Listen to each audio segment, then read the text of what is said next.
Did you ever wonder what happens when a medieval troubadour's love song gets tangled with a crusader's battlefield? Or what if a Syrian prince's tactical genius clashes with a Byzantine emperor's cold calculation? Let's dive into a whirlwind tour of the 12th and 13th centuries, a period brimming with knights, poets, and power plays, and trace the surprising connections between seemingly disparate figures, events, and even ugliness. It began, as many epic tales do, with a troubadour named Lanfranc Cigala. He wasn't just any poet, he was a gavaudin, a provincial poet steeped in the courtly love tradition. His verses, specifically concerning Gourmande de Montpellier, a woman whose story involved a jealous husband and a perilous journey, echoed through the halls of southern France.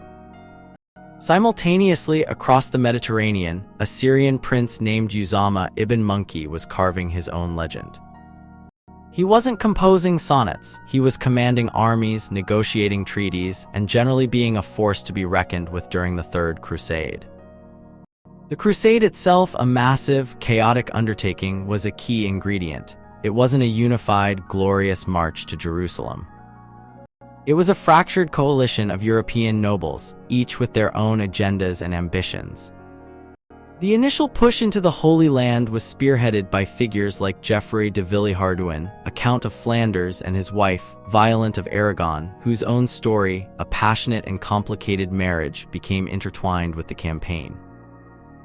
Meanwhile, Usama, a skilled warrior and diplomat, was playing a crucial, often overlooked, role, serving as a vital intermediary between the Crusaders and the local populations, particularly the Christians of Jerusalem.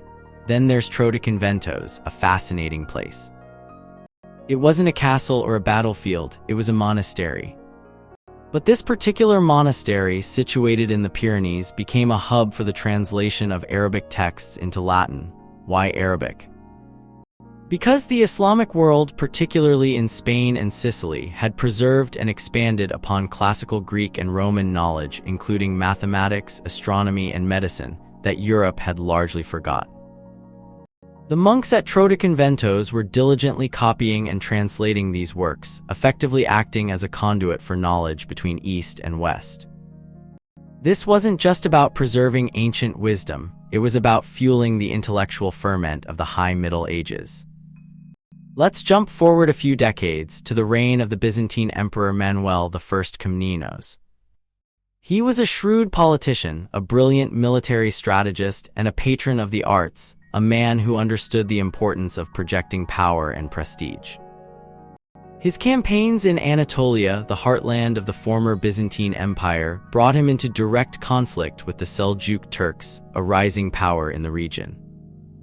The Turks weren't just a military threat, they represented a challenge to the entire established order of the Eastern Mediterranean. Manuel's victories, though costly, solidified Byzantine control over key territories and demonstrated his strategic acumen. Now, let's consider the concept of truth. It wasn't a simple, straightforward thing in this era. Historical accounts were often heavily influenced by the biases of the authors, whether they were royal chroniclers, religious figures, or simply ambitious men seeking to enhance their own reputations. Chrétien de Troyes, a famed French author, was writing about courtly love, shaping ideals of romance and chivalry, but his stories weren't necessarily reflective of reality. Similarly, accounts of Usama ibn Munqidh's actions were sometimes embellished, portraying him as a heroic figure while downplaying his political maneuvering and strategic compromises. The idea of ugliness was also surprisingly present. The Crusades were not a period of pristine heroism.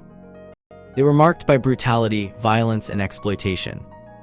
Sieges resulted in widespread suffering and death, both among combatants and civilians.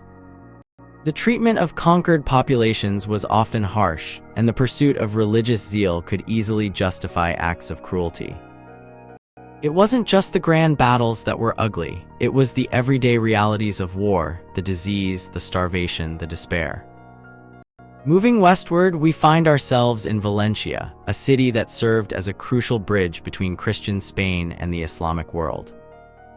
It was a melting pot of cultures and religions, a place where trade flourished and ideas mingled. However, this coexistence was often fragile, punctuated by periods of conflict and tension. The city's strategic location made it a prize coveted by both Christian and Muslim rulers, leading to a long and complex history of warfare and diplomacy. The figure of Cristóbal de Verus, a canon of the Cathedral of Toledo, enters the picture. He was a key player in the translation movement, working closely with the monks at Trotaconventos. His work wasn't just about copying texts. He was actively involved in editing and revising them, ensuring their accuracy and clarity. Verus's efforts contributed significantly to the preservation and dissemination of knowledge during a period of immense upheaval. Don't forget the role of the Turks. Their expansion into Anatolia wasn't just a military campaign, it was a profound geopolitical shift. It challenged the authority of the Byzantine Empire and disrupted the existing trade routes. The Byzantine emperors responded with a series of military campaigns, attempting to push back the Turkish advance and reclaim lost territories.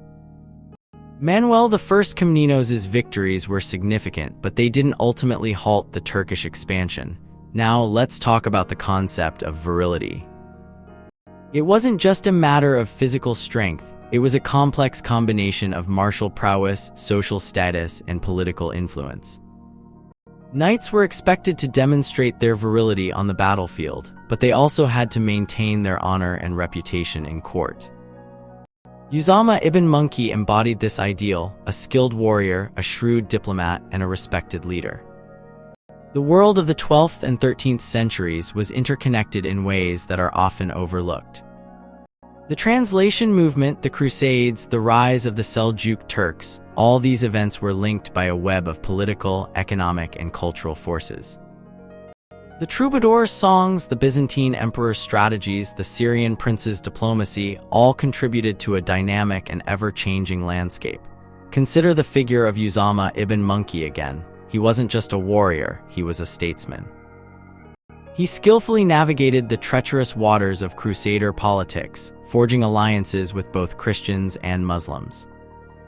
He even served as a governor of Jerusalem for a period, demonstrating his ability to govern effectively and maintain order.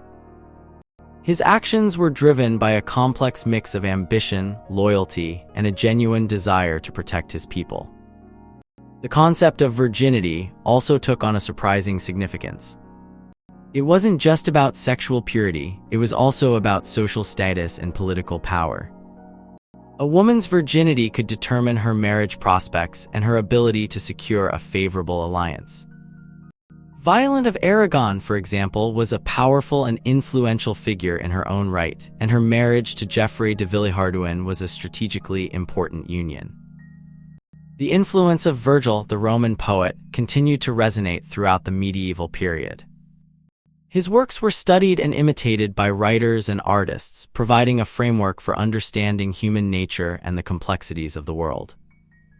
The idea of a grand, overarching narrative, a universe, as some scholars would later describe it, was still a powerful force, shaping the way people thought about their place in the world. Let's not ignore the role of the Umayyad Caliphate in Damascus.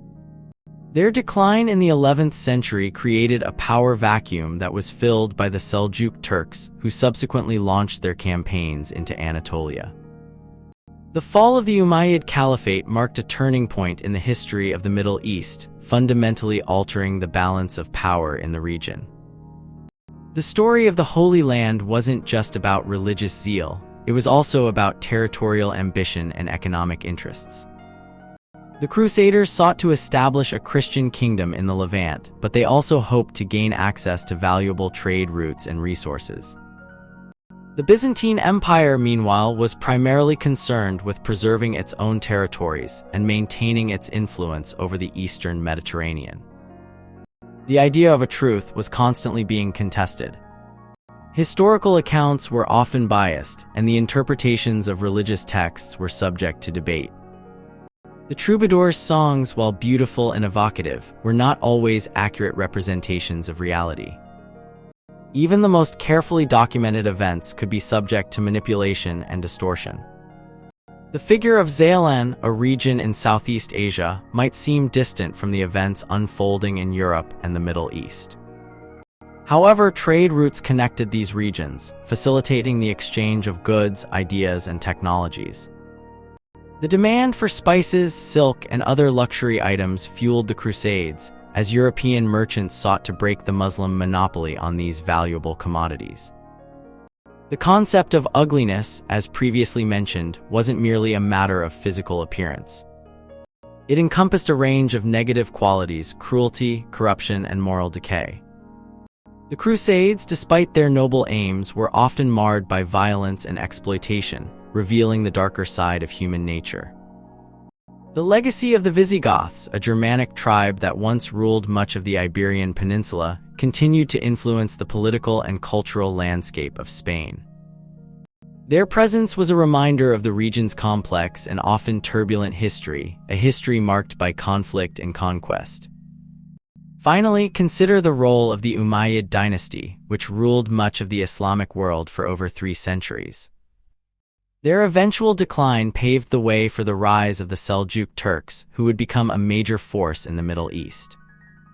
So what began with a love song and a battlefield ultimately revealed a surprisingly intricate and interconnected web of events, figures, and ideas. It was a period of immense change and upheaval, a time when the boundaries between East and West were blurred, and the pursuit of power and glory shaped the course of history. But did it ever truly end?